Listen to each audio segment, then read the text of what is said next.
বাচক নাম কয়টা? আল্লাহর গুণ বাচক নাম কয়টা? আল্লাহর গুণ বাচক নাম ৯৯টা। আর জাতিবাচক নাম কয়টা? একটা, সেটার নাম কি? আল্লাহ। জোরে কোন। আল্লাহ নাম লিখতে কয়টা অক্ষর লাগে? আলিফ লাম লাম হা। নবীর নাম কি আমার আব্বা জানেরা? মুহাম্মদ নাম লিখতে কয়টা অক্ষর লাগে? মিম হা মিম দাল। নবীর নাম লিখতে 4টা অক্ষর লাগে গো। ভাইজান রে বন্ধু মুসলমান, আল্লাহর জাতি নাম লিখতে লাগে 4টা অক্ষর রে আমার আব্বা জানেরা। আল্লাহ জানো এটাই বোঝাই গো। হাবিব আপনার সঙ্গে আমার মিল আছে গো পাইগম্বর, আপনি আমার দোস্ত গো পাইগম্বর। হুজুর 4টা মাযহাবের মধ্যে যারা থাকবে আপনি নবীর সুন্নাতের মধ্যে থাকবে গো পাইগম্বর।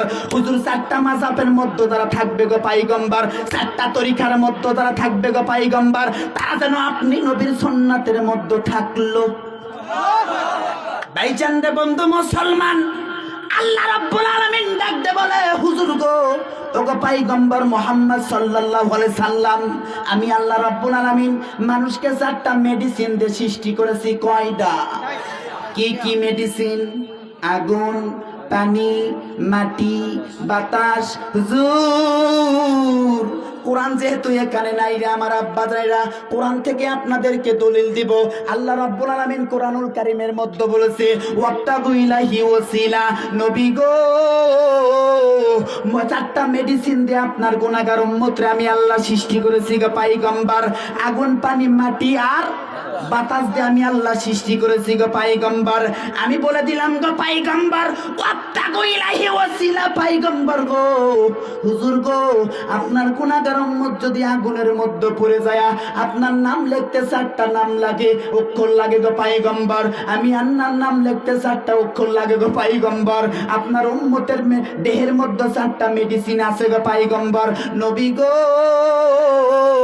আগুনের মধ্যে পড়ে যদি আপনার গুনাহগার উম্মত যদি ওয়াত্তাগু ইলাহি ওয়াসিলা, মুহাম্মদ নবীর ওসিলা করে আমি আল্লাহর কাছে তওবা করে মাপ চাই, আমি আল্লাহ রাব্বুল আলামিন আপনার গুনাহগার উম্মতের জন্য আগুনটাকে ফুলের বাগান বানাইমু।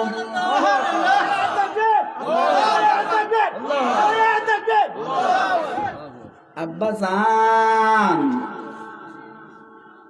নবীর কথা মানল যারা তারাই জান্নাতি, না মানিয়া আবু জাহেল আহা আহা।